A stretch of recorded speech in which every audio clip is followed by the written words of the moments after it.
لا إله إلا الله لا إله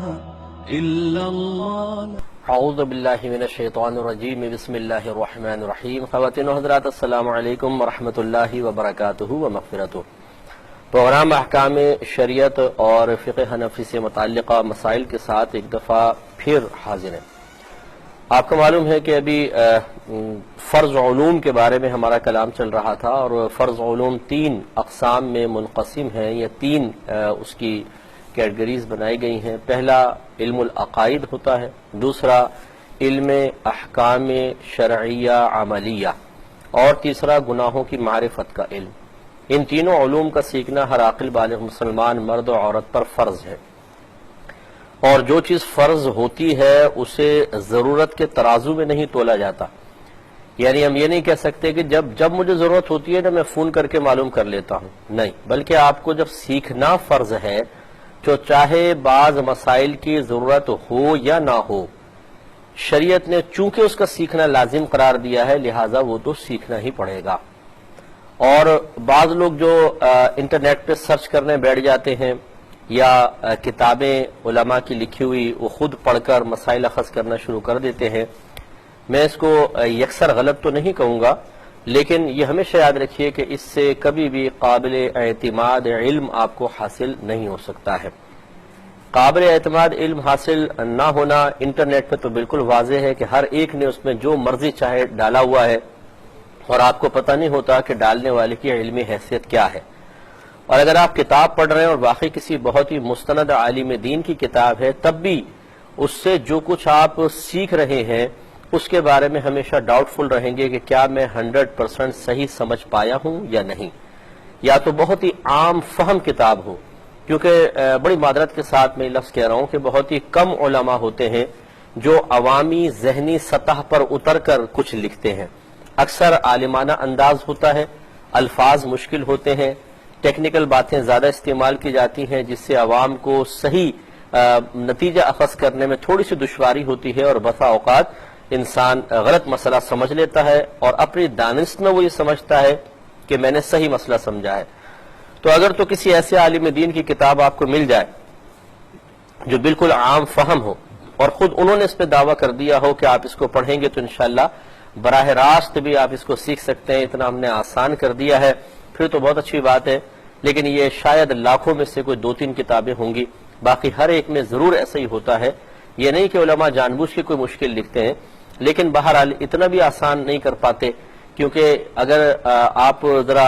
صحیح طریقے سے لکھنا چاہیں ایک صفحہ ہوگا، اور عوام کی ذہنی سطح پر اتر کر بہت ہی آسان کرنا چاہیں وہی ایک صفحہ 3 صفحات میں بدل جائے گا۔ تو پھر ضخامت کا بھی لحاظ رکھا جاتا ہے، اس وجہ سے بعض باتیں بہت ہی مجمل قسم کی لکھ دی جاتی ہیں جس کو عوام نہیں سمجھ پاتی، اس لیے ہم نے عرض کیا کہ استاد کی ضرورت ہمیشہ باقی رہے گی۔ بہرحال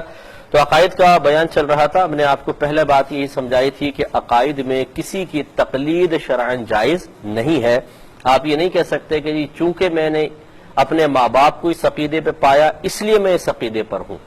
بلوغت کے بعد آپ کو ٹھیک ہے والدین کو جو عقیدہ ہے آپ نے اختیار کیا، لیکن یہ آپ پر فرض ہے کہ اس کی دلیل تلاش کریں کہ میرے ماں باپ نے بھی جو اس عقیدے کو اختیار کیا اس کے پیچھے دلیل کون سی تھی۔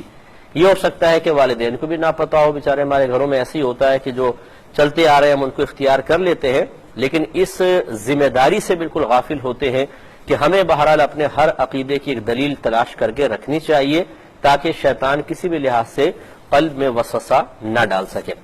ہماری میجر مسٹیک یہی ہوتی ہے کہ ہم نے عقیدے تو ہمارے کچھ نہ کچھ ہوتے ہیں،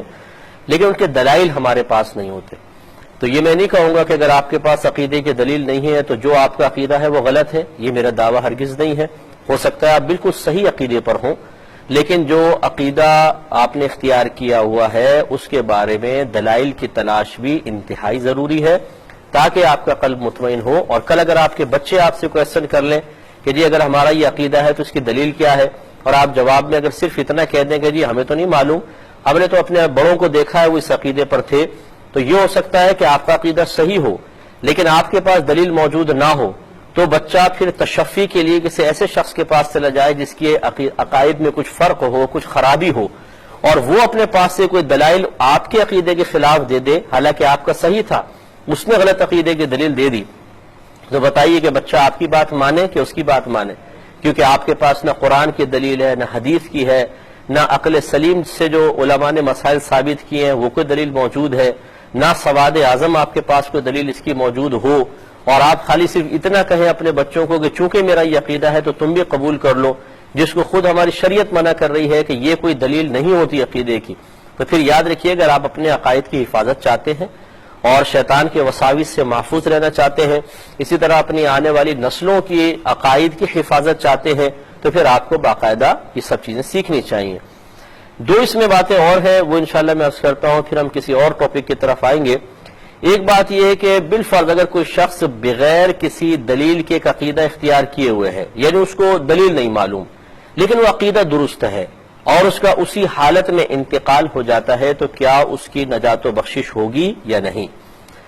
تو اس کا جواب یہ ہے کہ چونکہ وہ درست عقائد کا حامل تھا تو انشاءاللہ عز و جل اس کی بخشش ضرور ہوگی، کیونکہ اللہ تعالیٰ کا یہی وعدہ ہے کہ جس کا عقیدہ درست ہوگا وہ ضرور نجات پائے گا۔ جیسے وَالْعَصْرِ إِنَّ الْإِنسَانَ لَفِي خُسْرٍ، اللہ تعالیٰ فرماتا ہے کہ عصر کی قسم، تمام انسان خسارے میں ہیں، إِلَّا الَّذِينَ آمَنُوا وَعَمِلُوا الصَّالِحَاتِ وَتَوَاصَوْا بِالْحَقِّ وَتَوَاصَوْا بِالصَّبْرِ، اور ان خسارے سے باہر کون لوگ ہیں؟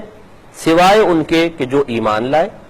جنہوں نے نیک اعمال کیے اور آپس میں حق اور صبر کی تلقین کرتے رہے۔ تو ایمان لانے سے مراد عقائد کی درستگی ہی ہے۔ اس کا مطلب ہے کہ عقائد کی درستگی اس کو حاصل چونکہ تھی اور اللہ تعالیٰ نے ایسے لوگوں کو خسارے سے باہر قرار دیا تو یہ تو نجات پائے گا، لیکن یاد رکھیں کہ اس کی اس بات پر گرفت ضرور ہو سکتی ہے، اور بلکہ ہونی چاہیے اور ہوگی۔ اللہ تعالیٰ معاف فرمائے تو ایک الگ بات ہے، میں ایک ضابطے کے تحت ایک بات کر رہا ہوں کہ چونکہ اللہ تعالیٰ کے رسول صلی اللہ علیہ وسلم نے واضح طور پر فرمایا تھا کہ طلب العلم فریضۃ علی کل مسلم، علم کا حاصل کرنا ہر عاقل بالغ مسلمان مرد و عورت پر فرض ہے، اور اس شخص نے اس میں کوتاہی کی، لہذا اس پر اس کی گرفت ہوگی۔ ایک کسی نے کویسچن کیا کہ بالفرض مجھے ایک عقیدہ تو پتہ ہے لیکن اس کی دلیل معلوم نہیں، میں کسی مشہور عالم دین کے پاس جاتا ہوں جن کے بارے میں گمان ہے کہ یہ بہت اچھا جواب دے سکتے ہیں، ان کے عقائد صحیح ہیں، اور میں ان سے کہتا ہوں کہ جی یہ عقیدہ درست ہے یا نہیں، اور وہ کوئی دلیل دیے بغیر خالی یہ کہتے ہیں کہ ہاں ٹھیک ہے آپ کا عقیدہ بالکل صحیح ہے، تو کیا یہ کافی ہوگا؟ دیکھیں، مستند عالم دین کی گواہی بھی بہت بڑی چیز ہوتی ہے، اس کا انکار نہیں ہے، لیکن یہ آپ کا حق ہے اور عالم دین کو چاہیے کہ اس آپ کے حق کی ادائیگی کے لیے وہ بھی اپنا ایک حق ادا کریں کہ آپ ان سے کہہ سکتے ہیں کہ اگر یہ میرا عقیدہ درست ہے تو بتائیے کہاں سے ثابت ہے، مجھے ذرا دلیل دے دیجئے، قرآن سے، حدیث سے، یا عقل سلیم سے ثابت ہے، سواد اعظم سے۔ پھر بھی آپ کو یہ ضرور معلوم کرنا ہوگا کہ میرا یہ عقیدہ کس دلیل سے ہے۔ وجہ وہی ہے جو میں نے آپ کی خدمت میں عرض کی، اگر ایک عالم دین نے یس کہہ دیا، آپ گھر پہ اطمینان سے آ گئے، اب آپ کے گھر والوں کو سکھانا بھی تو آپ کی ذمہ داری ہے۔ آپ کی زوجہ کہتی ہیں، آپ کے بچے کہتے ہیں، آپ انہیں کہتے ہیں میں عالم دین سے پوچھ کر آ گیا ہوں، بالکل صحیح ہے، بس یہ عقیدہ ہونا چاہیے، اور وہ باہر جاتے ہیں، کوئی ان سے کوشچن کرتا ہے، خالی یہ کوئی کہہ سکتے ہیں جی فلاں عالم دین نے کہا ہے، اس کے لیے باقاعدہ دلیل ان کے پاس ہونی چاہیے۔